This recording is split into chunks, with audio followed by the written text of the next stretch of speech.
நாம எல்லாம் என்ன நினைச்சிட்டு இருக்கோம் அப்படின்னா, ரொம்ப நாட்களாக, அதுவும் குறிப்பா கடந்த 200-250 வருடங்களாக மனித இனம்தான் இருக்கிறதுலே வலிமையான இனம், மனித இனம்தான் மிக அறிவாளியான இனம், மனித இனம்தான் மிக அறச்சிந்தனை உள்ள இனம் என்று நாம் தவறாக நினைத்துக் கொண்டே இருக்கோம்.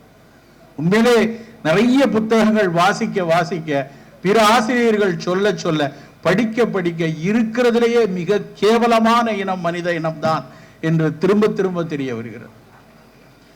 சேப்பியன்ஸ் என்று ஒரு நூல் சமீபமாக என்னை மிகவும் அழுத்தி இருக்கக்கூடிய நாகலட்சுமி சண்முகம் என்கிற அம்மா அதை தமிழாக்கம் செய்திருக்கிறார்கள். ஆங்கிலத்தில் சேப்பியன், தமிழிலும் சேப்பியன்ஸ் என்றே வந்திருக்கிறது. யுவான் நுராரின் மிக மிக உலகம் எழுதும் விற்று தீர்த்த ஒரு நூல், ஒவ்வொருத்தர் வீட்டிலும் இருக்க வேண்டிய நூல் அந்த சேப்பியன்ஸ். அந்த சேப்பியன்ஸ் நூலை படித்ததுக்கு அப்புறம் அதுல சொல்றான், இந்த சேப்பியன்ஸ், ஹோமோ சேப்பியன்ஸ் தான் மனிதனுடைய மூத்த கடைசி குரங்கு என்று எடுத்துக்கொள்ளலாம், இல்லை என்றால் மனிதனின் முதல் மனிதன் என்றும் எடுத்துக்கொள்ளலாம். அந்த ஹோமோ நியோண்டர்தால், ஹோமோ சேப்பியன்ஸ் இவைதான் மனித இனமாக மாறுகிறது. இந்த சேப்பியன்ஸ் எங்கெல்லாம் நகர்ந்துச்சோ அங்கெல்லாம் என்ன நடந்தது என்று அந்த ஆசிரியர் எழுதுகிறார். மாமூத் என்கிற ஒரு உயிரினத்தை பற்றி நீங்க எல்லாம் தெரிஞ்சிருப்பீங்க, புத்தகங்கள்ல படிச்சிருப்போம், கதை புக்கு மாதிரி படிச்சிருப்போம். யானை போல 10 மடங்கு பெரிய மெகாஃபானா, அது மிகப்பெரிய விலங்கினம்.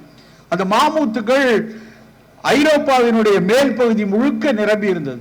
ஸ்காண்டினேவியன் கண்ட்ரி என்று சொல்லக்கூடிய நார்வே, ஸ்வீடன், பின்லாந்து, ஐஸ்லாந்து எல்லா இடத்திலும் நிரம்பி இருந்த ஒரு அனிமல் மாமூத். சேப்பியன்ஸ் மத்திய ஆப்பிரிக்காவிலிருந்து ஐரோப்பாவை நோக்கி நகர்ந்து மேலே போக போக மாமூத்துகள் முழுசும் செத்து போச்சு. மனுஷன் டூண்டு இருக்கான். அவர் எழுதுறார், சேப்பியன்ஸ் எழுதுறார், மாமூத் லேசா ஒரு கால்ட்டு லேசா ஒரு எட்டி எரிஞ்சா மனிதன் செத்து போயிடுவான். ஆனா மனிதன் போக போக அங்குள்ள மாமூத்துகள் எல்லாம் இறந்து போயிருக்கு.